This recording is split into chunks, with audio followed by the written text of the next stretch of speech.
Hokey religions and ancient weapons are no match for a good blaster at your side, kid. Blasters were a staple of the Star Wars universe, as iconic a concept as lightsabers and hyperspace. For the vast majority of beings in the galaxy, they were the weapon of choice for removing names from the census, having long ago supplanted slug throwers and primitive laser guns. We all know what blasters were, but how did they work? What made them so ubiquitous in the Star Wars universe? Above all, was their prevalence justified, or were slug throwers, or another common weapon type, superior? Today, we'll be answering all of these questions.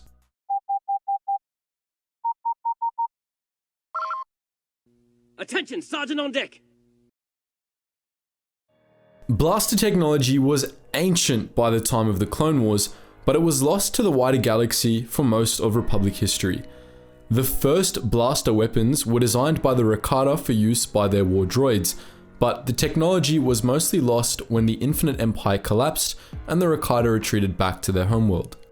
Some of the former slaves of the Rakata were able to reverse engineer similar technologies from what the Rakata left behind, however. The early Galactic Republic, for example, developed large artillery weapons based on Rakatan blaster technology, though these weapons were slow to fire and temperamental. In general, energy guns developed independent of Rakatan influence. By the time the Infinite Empire discovered humans, for example, they had already abandoned primitive slug throwers for heat beams, which were basically laser guns. However, since Rakatan blasters proved far superior to laser weapons, guns based on reverse-engineered Rakatan technology quickly replaced heat beams as the dominant weapons in the Republic.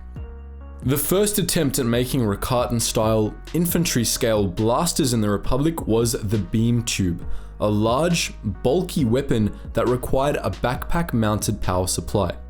These clumsy but effective weapons persisted alongside heat beams and slug throwers as the galaxy's foremost military weapons for well over 10,000 years, over which the technology was slowly but surely improved. In 7811 BBY, during the Wei-Mansi storm, the Republic military replaced its beam tubes with new, more powerful pulse wave blasters, compact weapons that greatly resembled more modern blaster weapons. Over the next few millennia, these new weapons spread like wildfire, replacing beam tubes and slug throwers alike. Finally, about 4,000 years later, pulse wave blasters were themselves replaced by the modern blaster. The first modern blasters were actually designed by the Mandalorian Neo-Crusaders and were hastily adopted by everyone else when the Mandalorian Wars erupted. Within just a few short decades, they completely replaced the pulse wave blaster as the most common personal weapon in the galaxy, and they remained that way through to the modern era. Unlike laser weapons, blasters fired focused packages of high-energy particles, commonly referred to as blaster bolts. To create bolts, a blaster needed a power pack and a cartridge filled with some sort of energy-rich gas, such as tabana. When a blaster was fired, a small amount of gas was supercharged, compressed, and then focused to create a blaster bolt, which was then launched at a target at high speeds. The average gas cartridge could produce 500 blaster bolts, while the average power pack could produce 100 bolts. Most blaster bolts appeared as streaks of red or orange light, though bolts made with higher quality gas appeared green and ionized bolts appeared blue. Upon striking a target, they transferred a massive amount of kinetic energy to whatever they hit, warping weaker materials and creating a sudden surge in heat. When blaster bolts struck non-organic objects, such as durasteel, the result was usually a small explosion. When they struck organic tissue, however, the transfer of energy usually caused fluids to instantly evaporate, expanding and flash cooking surrounding tissue. This was greatly unpleasant and frequently deadly. That's a basic summary of what blasters were and how they worked. But how effective were they?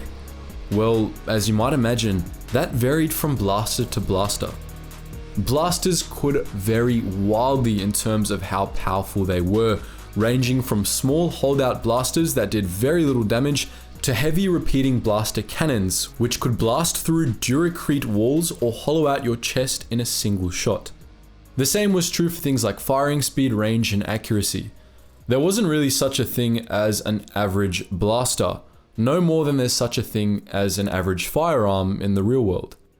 For a better example of what blasters were like, let's take a look at 4 of the most well-known blasters, starting with the E5 blaster rifle. The E5 was a bare-bones, high-powered blaster rifle with pretty much no safety features, and the primary weapon used by the B1 battle droids.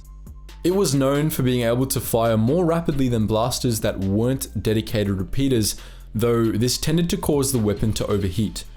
Though the E5 was powerful, it was also widely considered to be inaccurate.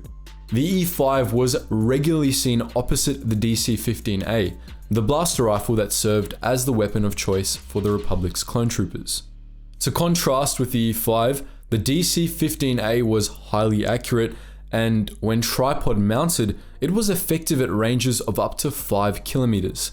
It was also one of the most powerful blaster rifles of its time, though it paid for this in being a rather bulky weapon.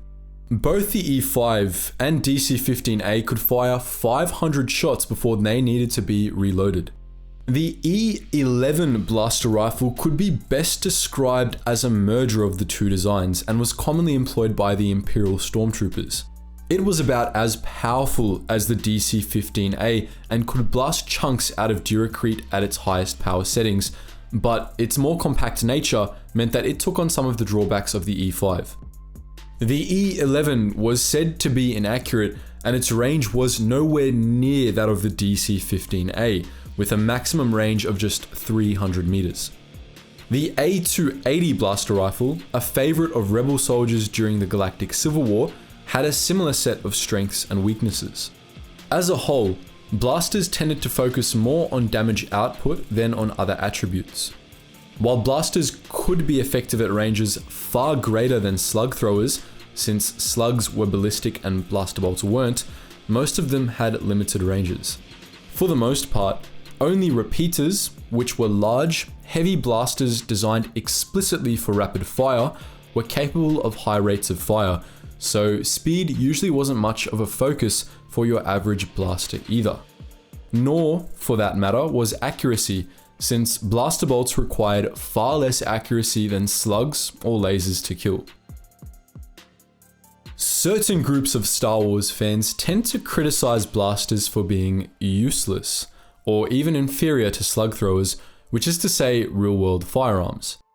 Indeed, there were quite a few ways to defend oneself against blaster fire in the Star Wars universe, ranging from energy shields to lightsabers. It's pretty common knowledge that blasters were a meme to anyone with a lightsaber, at least until the soundtrack takes on a sad tone so that you know it's time for a major character to die. Hell, in The Mandalorian, we've even seen body armor that can shrug off blaster bolts on the regular. However, blasters weren't useless, far from it. Beskar and lightsabers were extremely rare, and the vast majority of beings that found themselves on the wrong end of a blaster had no defense other than shooting first. Blasters may not have been perfect, but they were by far the most effective of the galaxy's common weapons. No handheld ranged weapon short of a rocket launcher could rival them in terms of sheer destructive force, after all. Blasters had a number of other attributes that made them superior to the competition aside from destructive force, however. Power packs and gas cartridges for blasters were incredibly cheap, for example, and they were usually good for hundreds of shots. Several of the blasters we mentioned earlier had clips that were good for 500 shots without reloading, and you could get them for the price of a decent meal in the right places. Compare that to real-world firearms for a second. These days, if you want to buy 500 rounds, you'd probably have to sell your firstborn. Slugs were considerably more expensive than blaster cartridges in the Star Wars universe too. Even though most blasters weren't too accurate, blasters had the capability to be much more accurate than slug throwers or any other personal weapon. Though blaster bolts did essentially fizzle out once they traveled past a certain range, they didn't drop like slugs did. As a result, blasters designed for accuracy were capable of landing shots at truly astounding ranges. We mentioned earlier that the DC-15A had a maximum range of 5 kilometers when tripod mounted, and there's evidence to suggest that dedicated sniper rifles had even longer ranges. HK-47 once made a remark about making a shot to the knees of a target 120 kilometers away with a certain model of blaster, something that he regarded as an improbable but not impossible feat. Now, there were of course situations in which blasters weren't the best weapon of choice. Slug throwers were superior to blasters in rugged environments, as they didn't fry out as easily during long stays in jungles, and they were a better choice than blasters when stealth was required. Additionally, a blaster wouldn't do you any good against the Jedi Knight, though it should be noted, nor would a slug thrower. However, in terms of general use, blasters were definitely the most popular personal weapon for a reason. So that's our look at blasters, but what do you think? Do you have a personal favorite blaster model? Let us know all that and more in the comment section below. And as always guys, thank you so much for watching, and I hope to see you in the next video.